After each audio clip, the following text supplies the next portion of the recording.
Hola, pues bienvenidos. El Poder del Campo es el programa de CRA. Hoy en el Mano a Mano estaremos con Juan Pablo Carnaz, que representa a los productores de Santiago del Estero. Allí varias problemáticas, algunas muy urgentes y otras de larga data.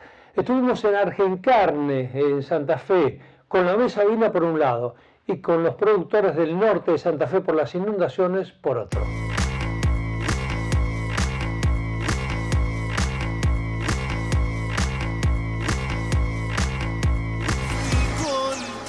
La Argentina se hizo con el ovino, ¿no? Hace siglos atrás. Perdió mucha relevancia a través del tiempo con el advenimiento de la ganadería vacuna y luego la agricultura. Ahora está volviendo a raíz de que han mermado mucho los ovinos en todo el mundo, ha mejorado mucho la genética mundial y hoy en día las lanas finas tienen un altísimo valor y las carnes de cordero también mundiales tienen muy buen posicionamiento, así que eso se está notando también en Argentina en este momento. ¿Qué rodeo tuvo la Argentina, si tenés memoria y tenés el dato, y qué rodeo tiene en la actualidad? En 1895 habían algo así como 75 millones de cabezas en Argentina solo, hoy hay 15 millones. Y lo que vemos, así como lo que trabajamos como objetivos de la Mesa Ovina Nacional, que se conformó el año pasado, un objetivo de acá a 10 años de llegar a 18 millones de cabezas por lo menos. Es decir, aumentar en 3 millones de cabezas. ¿Y eso cómo se lograría? Aumentar en 3 millones solamente, pero aumentar significativamente más en términos productivos o de productividad, ¿no? Es aumentar un 30 o un 40% el volumen de lana y carne, en una sumatoria de cosas relativamente simples que se puedan trasladar a desde Jujuy a Tierra del Fuego, en lo que hace mejora genética, mejoras de manejo de trabajo prediales, mejores índices de destete, aumentar los kilos de lana limpia por oveja, elegir a una oveja más mixta, a doble propósito, lana-carne. Una ayuda fuerte de parte del brazo técnico argentino que es el INTA para volver o enseñarle a mucha gente a trabajar el ovino bien, porque tener ovino, trabajarlo bien cuesta lo mismo que trabajarlo mal. Entonces, poniendo un esfuerzo mancomunado entre muchos y con un objetivo claro, podemos aumentar sensiblemente la cantidad de lana producida y la cantidad de carne ovina producida. La carne en el plato de los argentinos prácticamente no existe, por lo menos la del ovino, ¿no? No existe. Hace 30 años atrás o 40, en la ciudad de Buenos Aires se llegaban a consumir 6 kilos per cápita. Hoy el promedio nacional es de 1 kilo per cápita. En Patagonia es de 5, 6, 7 kilos. Así que es un trabajo de reposicionamiento y a partir de un trabajo mancomunado entre las provincias, el SENASA, el INTA, los productores, ¿no? las entidades productoras y gremiales, todos en pos de un mejoramiento de la calidad, estandarizar un método de tipificación de carcasas, el diseño de un nomenclador de cortes, que lo está diseñando la Secretaría de Agricultura en este momento, todo para poner la carne dentro de la mente del consumidor argentino de nuevo, que lo visualice, que lo tome como una opción complementaria y que además se le brinde las opciones o las ideas de cómo cocinarla, que es lo que la mayoría no sabe, ¿no? Y yo creo que la Argentina necesitaba un evento así, tan famosos somos por la carne en el mundo y hemos estos últimos años recuperado el terreno perdido en cuanto al tema de las carnes, principalmente las carnes bovinas, pero las carnes en general, y a Argentina le faltaba un evento como este. Este es el primer año, vienen por delante el crecimiento de toda esta muestra que es fantástica y que nos junta a todos los que estamos trabajando, en este caso en tema de carnes. ¿Cuál es la situación de la actividad ovina hoy en el país? La actividad ovina en el país está en este momento en promedio, en líneas generales, en una situación amesetada, quieta, ha venido recuperándose, te diría, desde el año 2002 hasta el 2008 ha recuperado el terreno, bastante terreno perdido. Después entró en una suerte de amesetamiento. En su momento el tipo de cambio la verdad que no ayudó al desarrollo de la actividad Y en este momento se nos presentan, a raíz principalmente del apoyo de medidas como la continuidad de la ley ovina, que viene desde el año 2002, ejecutándose, la apertura de mercados, en el caso de la Patagonia, los mercados que se han abierto como el de China y el de Japón para la exportación de carne con hueso, principalmente el tema de cordero, y fundamentalmente un tipo de cambio mucho más competitivo que permite traccionar a toda la cadena, y hoy se nos abren una cantidad de ventanas, una cantidad de oportunidades importantes, y este es el desafío que tenemos por delante. La ley ovinas se está venciendo, el último año de ejercicio concreto es el 2020, ha jugado un rol importantísimo. Nosotros hacemos una presentación y para cuantificarlo, además de todos los beneficios cualitativos que ha ido dejando a lo largo de los años, desde el punto de vista estrictamente económico, para el Estado argentino ha sido una gran inversión la ley ovina, porque por cada peso que invirtió en la ley ovina, recuperó 6. El conjunto de la actividad, ¿no? El sector como nivel de facturación. O sea que por cada dólar hubo 6 de retorno, lo cual, la verdad, nos sorprendimos cuando llegamos a hacer la evaluación. Y el rol que va a jugar para estos objetivos, como te decía recién, el aumento principalmente el aumento de la productividad. Estamos pensando de pasar de nuestras 55.000 toneladas de producción de carne a 90.000 toneladas para el 2030, o sea, dentro de 10 años. En ese marco la ley ovina va a jugar un rol fundamental, y ya estamos pensando cuáles son los aportes, las modificaciones. ¿Algunas de ellas, por ejemplo? Algunas de ellas tienen que ver con el financiamiento de la ley. La ley preveía un fondo determinado que cuando uno lo lleva a dólares, la verdad que ha sido, y además el monto ha sido fijo durante toda la vida útil de la ley, con lo cual no es lo mismo en el año 1 tener un aporte del Tesoro de, 80 millones de pesos, que en el año 10 años más tarde tener 80 millones de pesos. La verdad que se pierde completamente el apalancamiento o la capacidad de hacer mucho con eso. Una medida concreta, vos me decías, es buscar mecanismos para que esos fondos ese nivel de financiamiento esté atado a alguna variable que permita sostener conceptualmente el aporte y el apoyo y las actividades, sobre todo, que tiene que traccionar, que tendrá que traccionar la ley ovina. Todo el norte de nuestro departamento está inundado de hace 4 meses, y sí, la verdad que los productores la estamos pasando mal. ¿Qué se perdió? Y se perdió un porcentaje, te diría, de hacienda, sobre todo el criador, un porcentaje de ternero. La pérdida se reflejó también en kilos de hacienda en general, ya sea en vaca, en novillos. Y bueno, la verdad que hoy los campos de esa zona están con poca agua debido a esa situación. ¿Esto se da por un fenómeno natural que excede lo previsible, o se pudo haber amortiguado el impacto de la inundación si hubiese habido otro tratamiento de la política en materia de infraestructura? Y te diría que en esta ocasión, digamos, por las dos cosas, ¿no es cierto? Las condiciones climáticas están cambiando, la cantidad de lluvia que nos golpeó fue mayor a otros años. Dame el número si te acordás. Y alrededor de 1.200 milímetros en 2 meses. Pero lo que nos afecta a nosotros también el agua que nos entra del Chaco, que también para ellos el fenómeno cambió, porque le ha caído en lugares que después viene el agua por arrastre, ¿no es cierto? Más de 1.500 milímetros, que es lo que soporta realmente nuestros departamentos norte, tipo Los Amores, Cañada Ombú.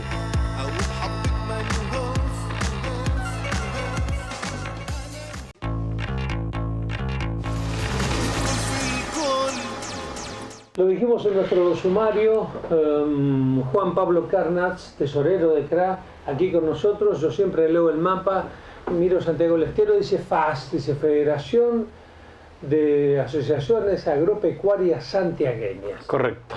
¿Cómo andás? Bien, un gusto estar contigo acá. Igual, Juan Pablo. Bueno, primero, ¿cómo está así un sobrevuelo? ¿Cómo está la producción? Ganadería, además. Bueno, yo te diría que ganadería en términos generales bien, salvo las zonas afectadas por emergencias, ¿no es cierto? Inundaciones todavía hay resabios importantes. La agricultura, la que estaba en Campos Altos muy bien, la que estaba en Campos Bajos, sudeste, relativamente complicada, zona de los Juríes, Tomayún, Cuatro Bocas, Bandera, y si no, bueno, complicado por las cosas de siempre, ¿no es cierto? Presiones impositivas, tasas altas. Pero en principio el clima les ha dejado mejor que el Chaco está. No, sin duda, sin duda. No, lo de Chaco es brutal y por eso te digo, habrá un 25% de Santiago que parece Chaco.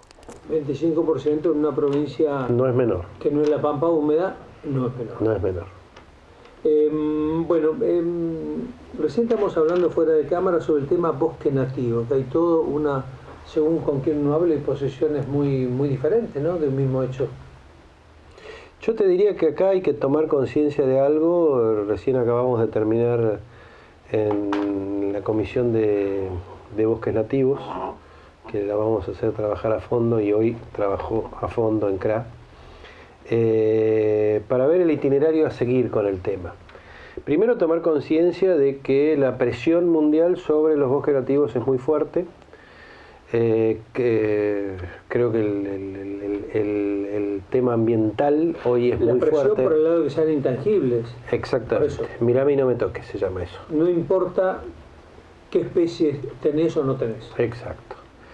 Y obviamente nosotros en el norte y sobre todo en el NOA tenemos situaciones en las cuales la ley de presupuestos mínimos, llamada ley Bonazo, nos pintó mucho de rojo, lo cual vos no puedes tocar, pero sí debes pagar el impuesto inmobiliario al 100%. Cuando vos decís no puedes tocar, ¿puedo largar Hacienda? No. No puedo nada. Tengo que mirar. Lo tengo que tener como un parque nacional. Exacto. Entonces, en la ley de presupuestos mínimos estaba previsto una compensación por proyecto. Ahora, pasa lo mismo básicamente con la zona amarilla, ¿no es cierto? La verde puedes hacer lo que quieras, sembrar, etcétera, etcétera. La otra. Pero para que se entienda,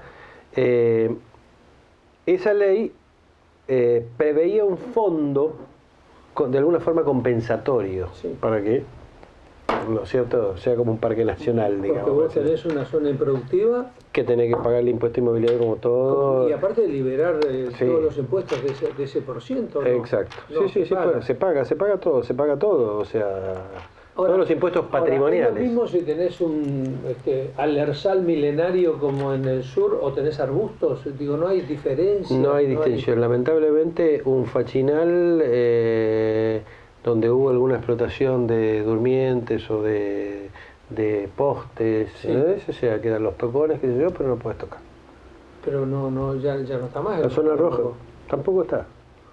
Por eso está planteado así. Entonces, pero lo que sí sabemos, y que tenemos que ser realistas, es ver cómo mitigamos el daño. Entonces, para eso existen los servicios ambientales que tendrían que ser pagados con fondos de esta ley. El presupuesto nacional no la ha fondeado esta ley como corresponde. Con lo cual, el productor no recibe y no hay plata para hacer lo que hay que hacer. Entonces, primer paso, obviamente trabajar en los gobiernos provinciales, Salta, Jujuy, Santiago del Estero, Tucumán, ¿qué posición tienen los gobiernos provinciales? Es de todo, es mixto. Yo te diría que es mixto. Lo que pasa que ya hablamos con el ministro secretario hoy de Medio Ambiente, Sergio Bergman, del tema. Bueno, estuvo presente Dardo Chiesa, también presidente de CRA. Y hoy lo que planteamos es una pronta reunión con la Comisión de Medio Ambiente del Congreso de la Nación. Y preparamos un pequeño itinerario, digamos, para ir tocando todos los que tienen que ver en este tema. Porque parece mentira, pero aparte de las elecciones, ya estamos en junio y viene la discusión del presupuesto nacional. Si no estás en el presupuesto nacional, fondeado, te va a pasar lo mismo que con la emergencia agropecuaria. ¿Esta situación permeable por parte del secretario de Ambiente Sí, yo diría que sí, yo diría que entiende. Para empezar a separar. Yo creo que entiende el problema, que vos no podés pagar un impuesto inmobiliario o todos los impuestos patrimoniales que correspondan por algo que no produce absolutamente nada. Entonces, si vos querés tener ese servicio ambiental, hay que hacer buen uso de la ley, y la ley obviamente tiene que estar fondeada, porque si no vas a hablar de algo intangible. Lo que quieren es la parte de la compensación, no de análisis si realmente todas las zonas deben ser intangibles. Mira, yo creo que hay que manejarse con muchísimo cuidado, porque si yo te dijera lo que creeríamos adecuado, es un poco una revisión de la ley. Por eso y la revisión de la ley, sobre todo a niveles provinciales, porque siempre tenés, la ley de presupuestos mínimos es como una ley marco, y después cada provincia pinta de amarillo, rojo y verde como quiere. Entonces, no todas tienen el mismo esquema de revisión adecuado, ¿no es cierto? Entonces, ahí hay muchos pasos a seguir.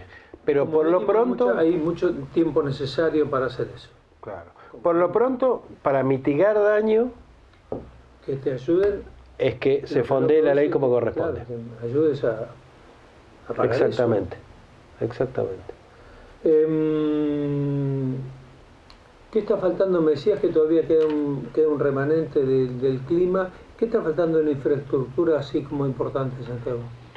No, yo creo que el tema, bueno, mañana vamos a estar con el subsecretario de Recursos Hídricos, con Pablo Verazartúa. Yo creo que hay un tema importante que tiene que ver con los bajos submeridionales. O sea, en infraestructura es infinito lo que podés llegar a hacer.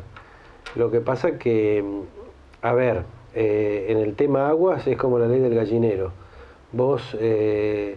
lo que baja por el Chaco y por el este de Santiago sí o sí llega a Santa Fe, y en Santa Fe tiene que salir a algún lado. Entonces vas a hacer canales que van a ir trasvasando de provincia en provincia, pero llevar al Paraná el agua.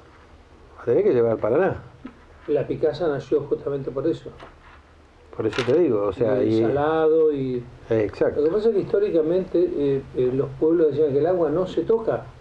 El agua tiene que ser manejada muy racionalmente y por el Estado, porque si no, o te dejo sin agua o te inundo aguas arriba. Tiene que tener mucho cuidado el manejo del agua. Lógico, es un manejo de cuenca integrada, con todas las provincias adentro, con la nación, claro. Son jurisdicciones federales, sí. Ponerse de acuerdo con trabajos claros y concretos, porque el productor, cuando vienen estas inundaciones, ¿qué es lo que hace? A ver cómo se salva. Es lógico, no le puedes echar la culpa. Es instintivo, te la paso a vos, qué sé yo, claro, la tengo yo y se la paso al señor. Así terminó el Pecuén.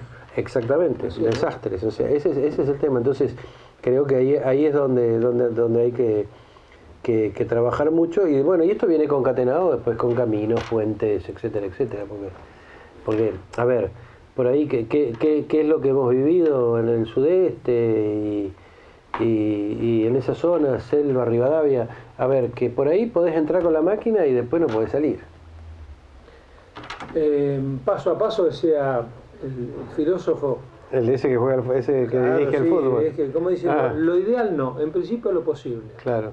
Pero siempre hay que empezar, nunca es tarde. Claro. Gracias, Juan Pablo. No, gracias a ti.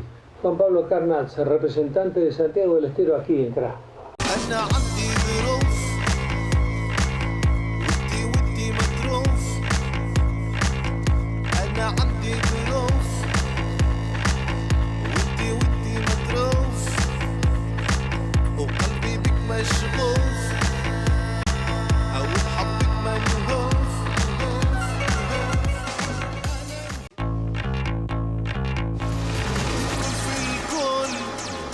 Argencarne, una muestra realmente fundacional que tiene que ver con la carne en San Justo, Santa Fe.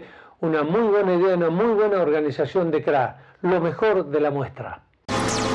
Básicamente a mí me toca hablar de la relación entre el cambio climático y la ganadería. Para eso vinimos a Argencarne, pero es una situación que ya en la cumbre G20 fue un punto tratado por todos los presidentes y tiene que ver con la sostenibilidad y el tener alimentos en forma genuina. El cambio climático es una amenaza para tener alimentos en cantidad en tiempo real. ¿Tenemos que acostumbrarnos a vivir con estas circunstancias? Tenemos que acostumbrarnos a que estas circunstancias nos van a pasar seguido y tenemos que tratar de tener sistemas productivos capaces de soportar. Y tenemos que ver cómo nos ponemos de acuerdo para que aquellas cosas que no se pudieron hacer se hagan. Hoy es difícil con la coyuntura en la provincia del Chaco, Corrientes, norte de Santa Fe, pensar en hacer el consorcio canalero, porque nunca se pensó antes. Pero bueno, ahora habrá que pensarlo con el agua encima y exigirle al gobierno y unirse los productores para poder sacar el agua y que siga su curso. Esto está relacionado con lo que se habla cada vez más, que es el tema de la huella de carbono, donde hasta la Argentina y el productor ganadero aparece como un potencial asesino de la humanidad. Correcto, parte de eso va a ser parte de la charla. En lo que es huella de carbono es algo que han tomado los ambientalistas después de un trabajo que presentó la FAO en 2014. Ese trabajo ha tenido varias revisiones y varias correcciones por parte de FAO, pero ese trabajo hizo mucho ruido y puso a la ganadería casi al mismo nivel del transporte. O sea que la ganadería produciría tanto gas de efecto invernadero como todo lo que produce el consumo de combustibles fósiles. ¿Y esto es así o es un verso que nos quieren vender? Hay que prestarle atención de todas formas porque el consumidor en los primeros países del mundo le presta atención al etiquetado de los países de cómo se produjo justamente ese alimento. Bueno, me va llevando Silvia hacia la charla porque parte de eso es lo que vamos a ir diciendo mañana, de qué pide el consumidor, de qué están atentos los gobernantes con el cambio climático y todo lo que tiene que ver con contar con alimentos, están atentos de cómo se producen los alimentos, aquellos consumidores en los cuales Argentina debe hacer foco en esta invitación a exportar carne que nos está haciendo el mundo. Y bueno, parte de esto es ver cómo hacemos nuestros procesos. La realidad es que el tema carbono es un tema que con manejo se puede llegar a mitigar. Las dietas manejadas tienen menor impacto que si consumimos pasto seco, pero básicamente en esa cuestión del carbono vamos a poder dar una respuesta. Es más complejo la huella hídrica, donde ahí sí es mucho más complejo producir 1 kilo de bife con poca agua. Ahí sí los procesos nuestros son muy largos, hay que mantener vivo una vaca, un toro para llegar a un novillo a 3 años, 3 años y medio. Entonces esto es bastante complejo y la huella hídrica me preocupa más que la huella de carbono. Genética, sanidad, nutrición y manejo son los 4 pilares donde se sustentan la producción ganadera. Bueno, vamos a dar una charla de lo referido al tema de genética y el tema de sanidad, cómo impacta y cómo mejoran los índices tanto reproductivos y económicos de estas maniobras. Vos sos médico veterinario y estamos hablando de sanidad. ¿Es caro invertir en sanidad? No, mira, la sanidad debe ser una de las inversiones en términos ganaderas de las más baratas y que más retorno generan. Hoy un costo promedio por vaca de todo un plan sanitario debe estar rondando 600, 700 pesos por vaca. Y tiene un impacto fenomenal. Y ese impacto fundamentalmente es más importante cuanto más productividad tenés. Es decir, si vos venís ya con un rodeo de bajo nivel de productividad, y recordemos siempre que en Argentina estás hablando del 60% de destete, mejorar vía sanidad y levantar esos puntos de preñez de destete impactan muchísimo en la rentabilidad del productor y ese costo no es muy importante. Aquel que no lo ve, aquel que no lo prueba, no lo asimila. ¿Es palpable el salto productivo cuando uno empieza a trabajar eficazmente en el aspecto sanitario, Fede? Sí, mira, nosotros, y lo vamos a dar ahora, suponete que en un rodeo de cría estás bien nutricionalmente y manejás las cuestiones las cuestiones de manejo las manejas bien. Habíamos hecho un cálculo que levantando esos puntos de preñez por cuestiones sanitarias, y sanitarias estamos diciendo que ese rodeo puede tener venerias, puede tener enfermedades reproductivas, donde el impacto en la caída de la preñez de destete es significativo, pasar de un 85% de destete a caerte a un 70%, una cuestión de esa mejora en la preñez puede estar rondando más o menos en 2.000, 2.000 y pico de pesos por vaca lograda. Es decir, si vos tenés un rodeo de 100 vacas, estás hablando de 200.000, 200, 250.000 pesos de diferencia en el ingreso solo por cuestiones sanitarias. Hay muchos criadores que dicen, no, yo me dejo algún ternero porque lo veo lindo fenotípicamente y va a ser mi futuro toro para el rodeo comercial. ¿Qué le dirías ante este tipo de proyecto productivo que tienen muchos criadores todavía en la Argentina? Sí, lamentablemente hay muchos todavía de los que dicen me guardo los terneros más lindos. Y hoy ha avanzado muchísimo todos los aspectos productivos. Y hoy tenés cabañas, y la gran mayoría de las cabañas líderes ya te presentan muchos datos y mucha información de los toros que van a venta. Y esta información está evaluada ya sea por distintos sistemas, por el ERA de Estados Unidos o por el Britpan australiano, que te están indicando qué proporción de la genética es ese mejoramiento que tenés a futuro en la progenie. Es decir, hoy puedes tener toros probados en cuanto a facilidad de parto y te olvidás de tener problemas en el momento de la aparición de la distosia. Tenés toros probados en cuanto al kilo al destete, en cuanto al peso final, en cuanto al área del ojo de bife, en cuanto al área del engrasamiento. Tenés un montón de información disponible que está dada para los criadores y que puede repercutir directamente en el negocio. También la genética es un poco más de inversión, pero es acumulable en el tiempo. Vas mejorando. Una de las presentaciones que damos es los pollos parrilleros hace 50 años atrás eran 900 gramos y tardaban como 2 meses o 3 meses en producirse. Hoy tenés pollos parrilleros de 2 kilos, 3 kilos que se producen en 50 días. Y esto es pura y consecuentemente de la mejora genética de la producción. Paraguay está en este momento, hay un potencial bárbaro, diríamos, para la porcinocultura. Pero estamos más o menos, habrá unas 35.000 madres más o menos en Paraguay. ¿Consumo interno o exportación? ¿Cuál es el destino de lo que producen allí? Ambos. Vos sabés que Paraguay no se caracteriza por el consumo per cápita en Paraguay, está en los 6 kilos creo. Y tenemos un potencial interno muy importante, pero evidentemente apuntamos a los mercados de afuera. ¿Cuáles son esos mercados? ¿Cuáles son los destinos más habituales del Paraguay hoy? Habitual del Paraguay es Rusia. Habitual del Paraguay, pero no es precisamente el mejor mercado. Nosotros apuntamos mercados interesantes. Tenemos que tener acceso a los mejores mercados porque creemos que el producto que vamos a hacer va a ser de primera calidad también. ¿Cuáles son los mejores mercados hoy en el negocio del cerdo y cómo aparece China ahora en el firmamento comercial después de lo que le está pasando, ¿no? Estamos, la verdad que esto es todo este problema que tiene China es un problema que nosotros lo sentimos también porque somos productores y evidentemente es una catástrofe, digamos. Es una catástrofe, si medimos en términos de volumen, prácticamente diríamos la producción de Argentina. Hay una merma del 30% y esa merma evidentemente tiene que ser abastecida. Esto impacta negativamente para los commodities, pero así como impacta negativamente para los commodities, es una oportunidad que tiene el productor agropecuario de darle valor agregado a los granos. China puede ser una posibilidad. ¿Cuáles son los mejores mercados a los que aspiran ustedes? Nosotros apuntamos a los mejores mercados del mundo. Creemos, no tenemos todavía acceso a China porque hacemos por vía Vietnam y Hong Kong, pagando algunos aranceles que no tiene razón de ser. Creemos que vamos a llegar. Hay un empuje del sector, va a haber un empuje del sector a que apuntemos a eso.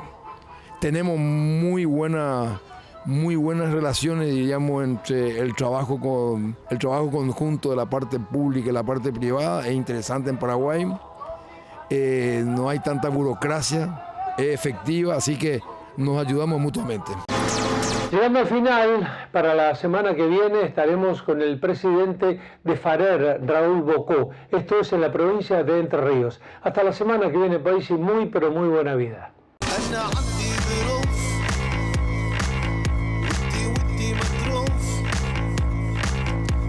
عندي ظروف